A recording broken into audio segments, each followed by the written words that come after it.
សួស្តីបងប្អូនគ្នាមកថ្ងៃនេះមកឆ្លើយតបជាមួយនឹងវីដេអូដែលខ្ញុំបង្ហាញថ្ងៃមុនទៅលើប្រព័ន្ធទឹកកខ្វក់គឺយើងប្រើកែមកគ្រាប់រមីមកគ្រាប់ទុនធីវាប្រើដើម្បីអីហើយប្រព័ន្ធនយោបាយម៉េចដែលយើងប្រើជាមួយវាអញ្ចឹងសម្រាប់កែមកគ្រាប់រមីមកគ្រាប់ឲ្យកាត់មាត់ចាមនេះគឺយើងប្រើទុនទីរបស់វាគឺសម្រាប់ទប់ក្លិន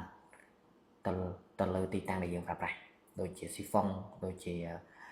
ឡាបូដូចជាអីចឹងទៅបើសិនជាអេសយើង cover partition វាអត់គ្រប់សម្រាប់ឡាបូអញ្ចឹងមកផ្សាយជាមួយបងប្អូនគ្នាឡើងវិញ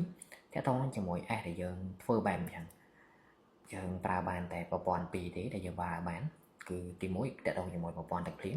ទី2តើតោះជាមួយប្រព័ន្ធទឹកខ្វក់មានដូចជា Sifon ហើយនិង Labo ហើយសម្រាប់ទៅយោសិងយើងអត់ប្រើជាប្រភេទ S បែបអញ្ចឹងទេកែមកមិនមានកាត់ទេបើយើងប្រើអញ្ចឹងលុះត្រាតែយើងមានប្រព័ន្ធ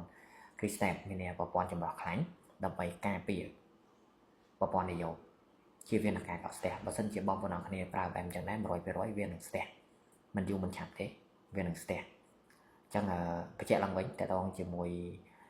S ដែលយើងដាក់កែមកគ្រាប់រមីមកឲ្យកាត់បាត់ចាមហ្នឹងគឺទួនាទីរបស់វាគឺសម្រាប់ទុកក្លិនហើយប្រព័ន្ធនយោដែលយើងប្រើជាមួយវាបានមានដូចជាប្រព័ន្ធនយោទឹកភ្លៀង